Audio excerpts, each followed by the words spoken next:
Magandang hapon mga bata! Welcome sa ating online children's meeting. Welcome din po sa mga magulang at shepherds na kasama natin ngayon. Ako nga pala si Ate Vanessa. At ako naman si Ate Alpa. Oh, handa na ba kayong makinig? Kung handa na, maupo na kayo ng maayos at ihanda ang iyong mga tenga upang makinig sa salita ng Diyos. Noong nakaraang Sabado, nakita natin ang pagligtas ng Diyos kay Shadrach, Meshach at Abednego mula sa hurno ng lumalagablab na apoy. Inuutos ng hari na ang lahat ay dapat yumukod sa gintong rebulto na kanyang itinayo, at kung sino man ang hindi susunod ay mapapahamak. Ang tatlong kaibigan ni Daniel ay hindi yumukod sa Diyos-Diyosan, at ito ay nagsanhi sa hari na ipatapon sila sa apoy.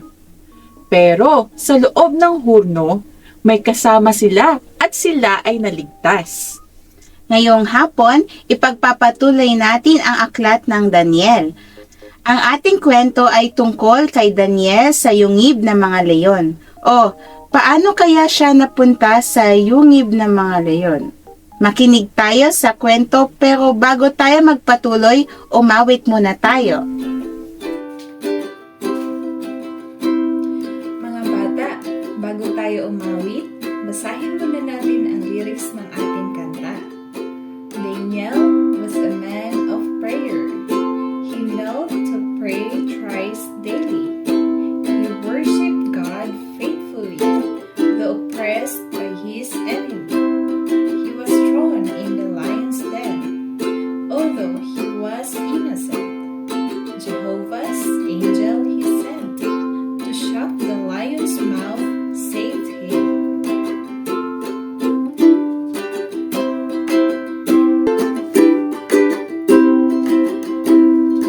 Daniel was a man of prayer. He knelt to pray twice daily. He worshipped God faithfully, though oppressed by his enemy. He was thrown in the lion's den, although he was innocent. Jehovah's angel he sent to shut the lion's mouth, save him. Daniel was a man of prayer. He knelt to pray twice daily. He worshipped God faithfully, though oppressed by his enemy. He was thrown in the lion's den, although he was innocent. Jehovah's angel he sent to shut the lion's mouth, save him.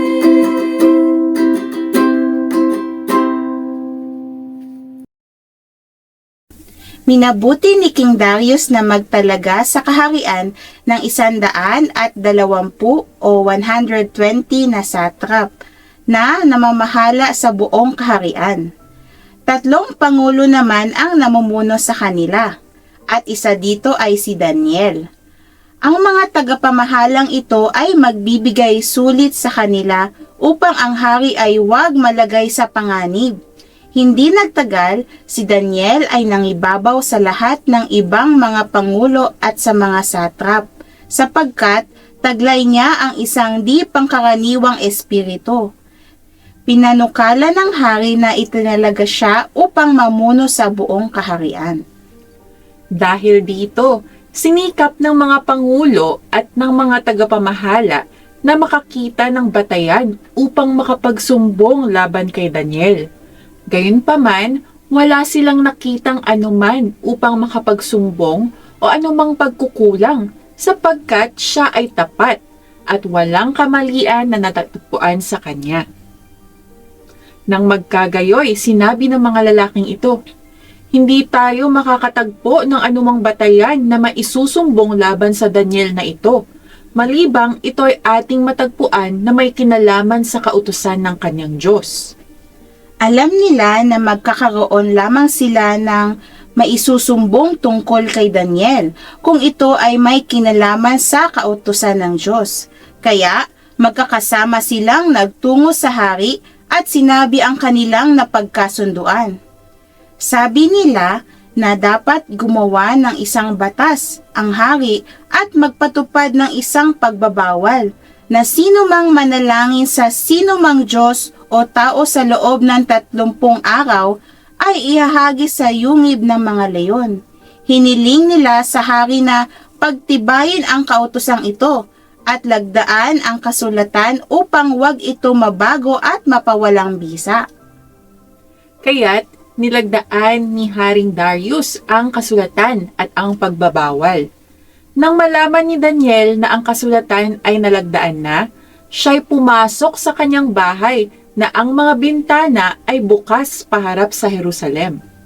At siya'y nagpatuloy na lumuhod ng 3 ulit sa loob ng isang araw na nananalangin at nagpapasalamat sa harap ng kanyang Diyos, gaya ng kanyang dating ginagawa.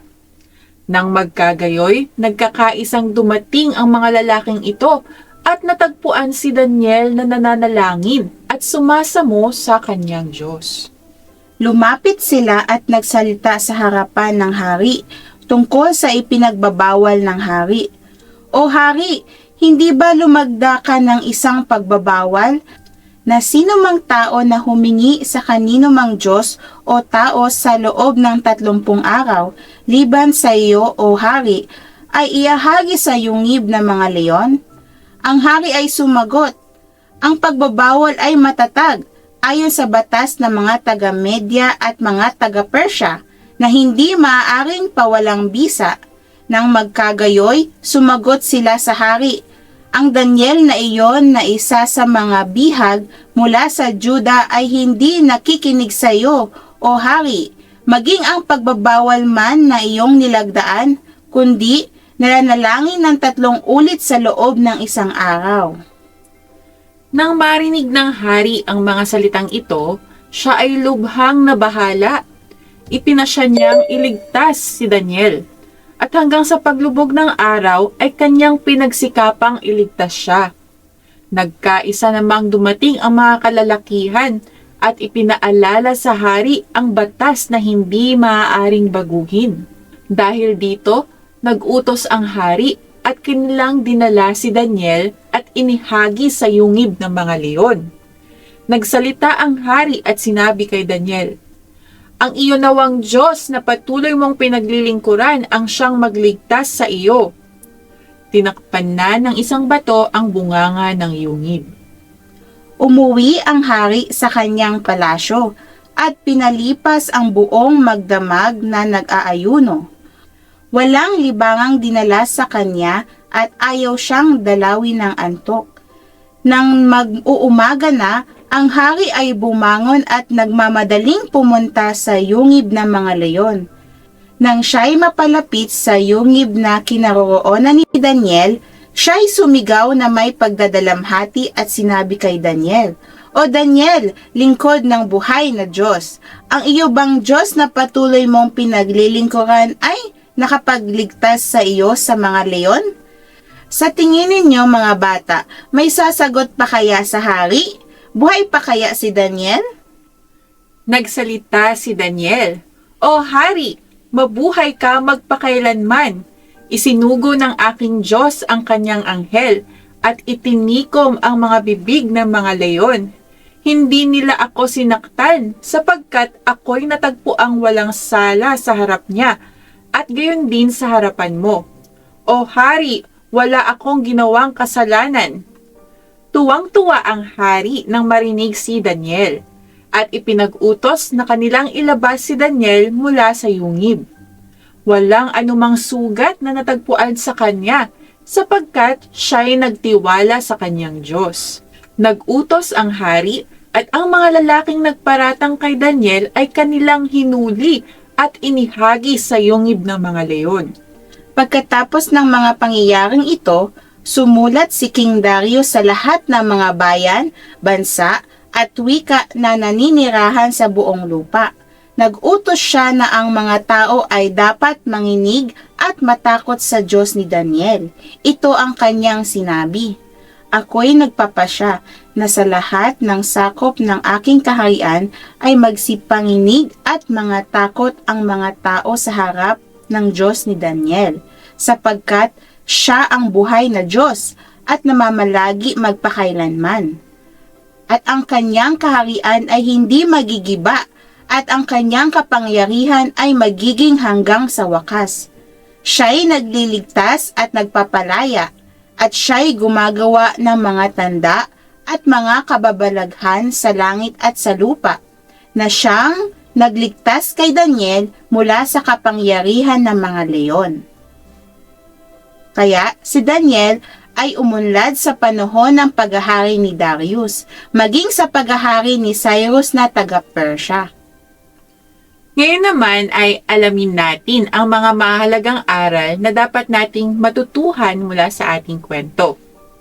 Una, si Daniel ay itinalaga bilang isa sa mga namumuno sa 120 na mga namamahala sa buong kaharian. At sa kalaunan, siya ay nangibabaw sa lahat ng mga itinalaga ng hari na pamunuan ang buong kaharian. Sa tingin ninyo, bakit kaya itinalaga si Daniel na maging isang namumuno? Dahil nakita siya bilang isang taong mapagkakatiwalaan at responsable sa mga inaatas sa kanya.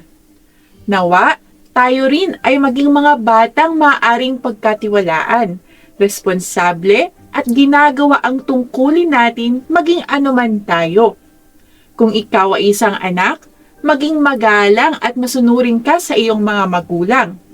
Kung ikaw ay isang estudyante, mag-aral ka ng mabuti at mithiin na maging isa sa mga pinakamagaling sa klase. At kung may iniatas sa atin, gawin natin ang ating makakaya upang tuparin ito. Kung ganito tayo, pagkakatiwalaan din tayo ng ibang tao tulad ni Daniel. Ikalawa, huwag tayong maging katulad ng mga kalalakihang hinahanapan ng kamalian si Daniel upang siya ay mapahamak. Hindi mabuti na matuwa tayo sa ikapapahamak ng iba.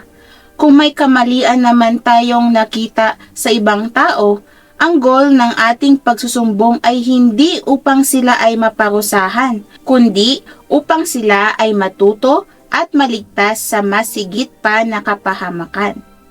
Ikatlo, hindi sinaktan ng mga leon si Daniel dahil isinara ng Diyos ang bibig ng mga leon at nailigtas siya.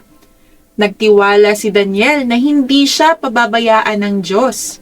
Nagpapatunay ito na ang kanyang Diyos ay ang tunay na Diyos. Kaya mga bata, anuman ang mga kulungan o mga kahirapan na nararanasan ninyo, patuloy kayong magtiwala at manalangin sa Panginoon. Ngayon naman ay sabay-sabay nating basahin ang verse, una sa Ingles at pagkatapos sa Tagalog. Daniel 6:26-27. For he is the living God, and enduring forever. He delivers and rescues, and he does signs and wonders in heaven and on earth. Daniel 6:26 hanggang 27. Sapagkat siya ang buhay na Diyos at nananatili magpakailanman. Siya'y nagliligtas at nagpapalaya. Siya'y gumagawa ng mga tanda at mga kababalaghan sa langit at sa lupa. Story time! Ang ating ikalawang kwento ngayon ay tungkol kay Larang Sumbongera. Si Lara ay isang batang sumbongera. Mahilig siyang magmasid sa mga tao at palaging hinahanap ang pagkakamali ng iba upang isumbong sila. Isang araw, habang sila ay nagre-recess, nakita niya ang isa niyang classmate na hindi maayos na itinapon sa basurahan ang pinagbalatan niya ng candy. Bigla siyang nagsalita ng malakas, "Teacher, Yung basura ni Sheila, hindi niya tinapon ng maayos.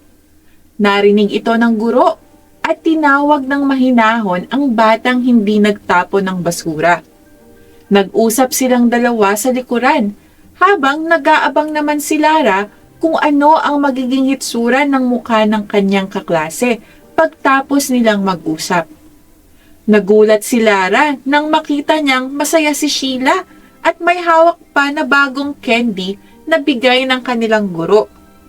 Masaya niya itong kinain at itinapon ng maayos ang balat ng candy sa basurahan. Isang araw, nakalimutan ni Lara na gawin ang kanilang takdang aralin. Sa buong klase ay siya lamang ang walang naipasa. Takot na takot si Lara na malaman ito ng kanilang guro dahil ayaw niyang mapagalitan. Tinawag siya ng kanyang guro at kinausap sa isang sulok. "Teacher, ngayon lang naman po ako nakalimot eh." Pambungad ni Lara, sabay banggit sa mga kaklase niyang madalas ring hindi nakakagawa ng takdang aralin. Ang madalas pong hindi gumagawa ng assignment ay sina Betty, Lorraine, Christian at Ronnie. "Ako po ay ngayon lang nakalimot." "Lara," sabi ng guro, "hindi maganda na palagi mong tinitingnan ang kamalian ng iba. Napapansin kong madalas kang nagsusumbong ng iyong mga kaklase. Bakit mo ba sila sinusumbong palagi?" tanong sa kanya. Sumagot naman si Lara, "Mali po kasi yung mga ginagawa nila at dapat mapagalitan sila." Sinabi ng guro na sa pagkakataong ito, si Lara naman ang nagkamali at tinanong niya ito kung anong parusa ang dapat ibigay sa kanya. Natakot at hindi makasagot si Lara. Pinaliwanag sa kanya ng guro na ang mahalaga sa mga pagkakamali ay ang may matutuhan na aral mula rito. Sa halip na hangarin na maparusahan ang iba, dapat ay itinatama na ang kanilang pagkakamali at tulungan sila na matuto. Sinabi ng guro sa kanya na ang pagsusumbong ni Lara ay walang pakinabang kung ang gusto niya lamang ay ang mapagalitan ang ibang tao. Ang akala ni Lara ay natutuwa ang kanyang guro sa simpleng pagsusumbong lamang. Natutuhan niya na sa halip na hangaring mapahamak ang iba dahil sa kanilang mga kamalian, dapat niya silang tulungang matuto. Kaya, ng mga sumunod na araw, kapag may nakita siyang mali na ginawa ng kanyang mga kaklase, lalapitan niya muna ito at tuturuan kung hindi gaano kabigat ang mga nagawa. Sa ibang pagkakataon naman ay lalapit siya sa kanyang guro upang ipaalam ang mga seryosong nagawa ng kamag-aral at hihilingin na tulungan sila upang matuto. Ngayon naman ay samahan ninyo kaming manalangin. Sundan niyo lamang ako. Salamat po, Panginoong Hesus, Salamat po, Panginoong Hesus, sa inyong mga salita. sa inyong mga salita.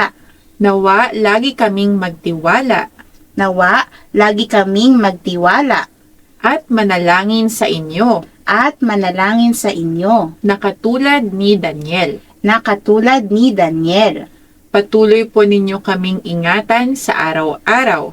Patuloy po ninyo kaming ingatan sa araw-araw. Amen. Amen.